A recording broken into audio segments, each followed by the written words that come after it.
Hi, my name is Ian Jacobson, and I'll be your tour guide while you explore Beijing. Today, before we head out, I'd like to introduce a few items that will make your trip more enjoyable. So you've come to visit China. Well, Beijing is obviously a must-see. After all, it is the capital of this huge country. So you may ask, what's there to see in Beijing that you haven't seen on National Geographic or the Discovery Channel? Quite frankly, seeing is not the same as being here, is it? You can ask what's the weather like, but you can't feel it from a TV show, right? How's the food? Well, you can't smell or taste it on Discovery, can you?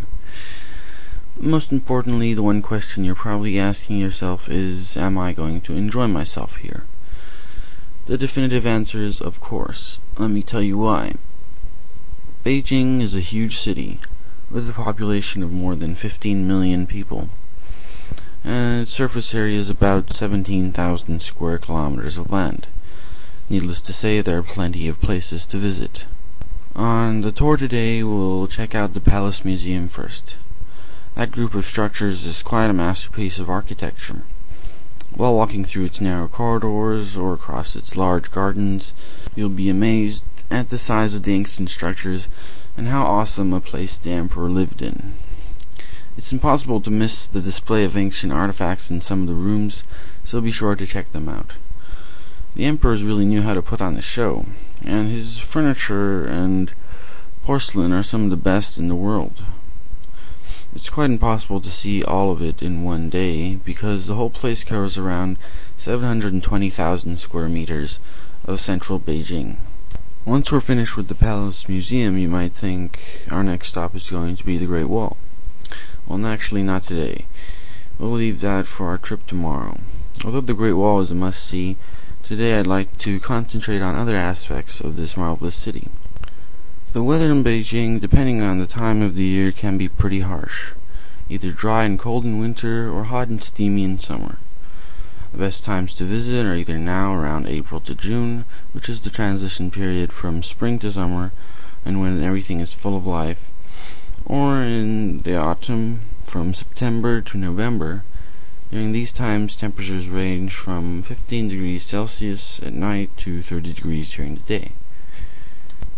On the other hand, Beijing's winter can be quite harsh, with temperatures going down to -8 at night to -3 during the day.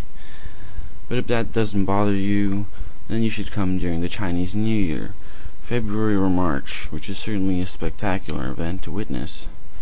You might have already seen something similar in the Chinatowns of your home countries, but they can't compare with Beijing's Chinese New Year celebrations. Of course, if millions of fireworks going off bother you, then you've come at the right time. Spring.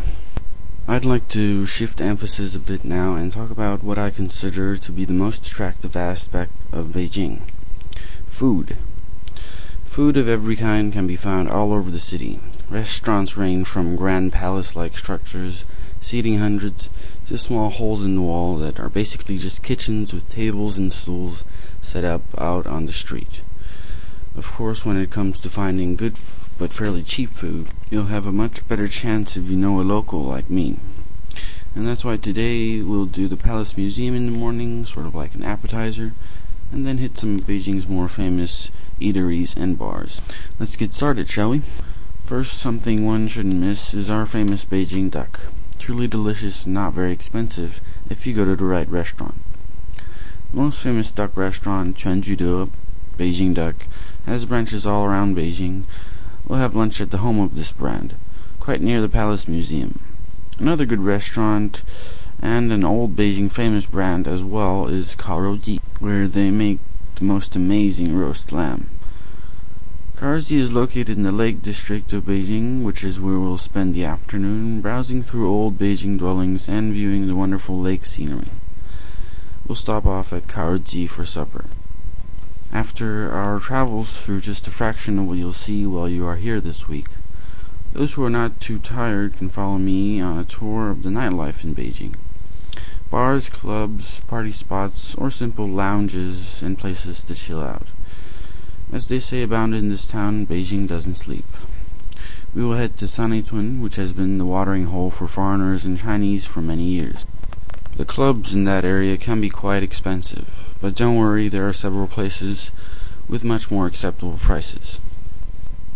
Okay, that's about it for today. If you have any questions, just ask. I'm always at your service.